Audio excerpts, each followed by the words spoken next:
Hey everyone, welcome back to my channel. So today I'd like to introduce to you someone very special to me. I've been waiting on her to arrive, and now that she's here, we have so much to do together.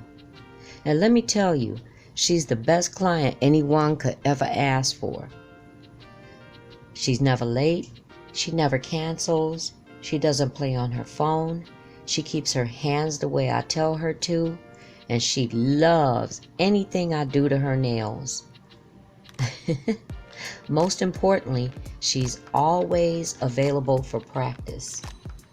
Now, ladies and gentlemen, I give you Yoko. She is here as a permanent, professional, resident nail client. Now that's a title for you, ain't it? So you'll be seeing a lot of her. You know, I've been seeing the lifelike practice hands, and I must say, everyone is right. They're so realistic, it's almost creepy. You know how you watch a nail video thinking it's a live client until they move the hand and the rest of the arm disappears at the wrist when they're putting it in the lamp? I'm like, what? I thought that was a real person. Shoot, Yoko doesn't look anywhere near as realistic, but at a glance or out the corner of my eye, I sometimes get spooked and have to catch myself too. So yeah, I know the trend is to name them, so I named my client Yoko.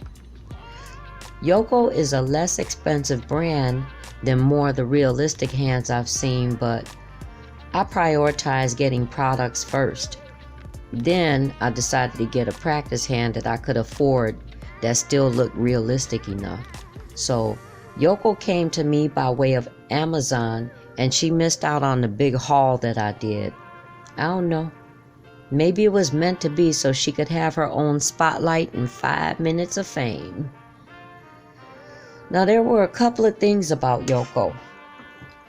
First, I do kind of wish that it came in a skin tone that matches mine, but that's not really a big deal. Secondly, her nail beds are extremely small. Now it might not be obvious to you in the camera, but they are very, very small. However, this actually worked out for the best later for me, and you'll see why. Here are some of the things that I like about Yoko, or many of the things that I like about Yoko. She came with both her hands. It came as a set. And I was really happy about that. Or you can choose to order a single hand, left or right, which I thought was very good because think about it, if you're left-handed or right-handed. I like that she's flexible. She's flexible here at the wrist, in the knuckles, and of course in the fingers. And also I like that you can move her fingers side to side. It makes it possible for you to get in here and hold her and work on her as if you're working on a real client. And I also like the feel of this silicone. It almost feels natural. Notice I said almost. I also like that Yoko looks very dainty. She's got these long, slender fingers, right? I like that look. The other thing is she has very defined cuticles, and on top of it, really well-defined sidewalls. It kind of sinks down in there. You know what? This makes for really, really good polishing practice. So as there's sticky tack holding these tips down, what I like is I can polish my ideas on Yoko and leave these or leave the work on there for display or for the reveal pictures without putting my own nails through a lot of distress.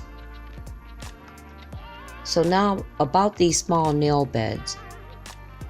So far, I've checked 3 different sets of nail tips, and I managed to find out that what I need to use, Yoko actually fits all the remaining ones that I don't. So this worked out perfectly for me and Yoko. I have average to small nails. So if you have hands that are average to small and you're looking to do nails or practice nails, it just might work for you. So Yoko's gonna be plenty busy and around on this channel a lot.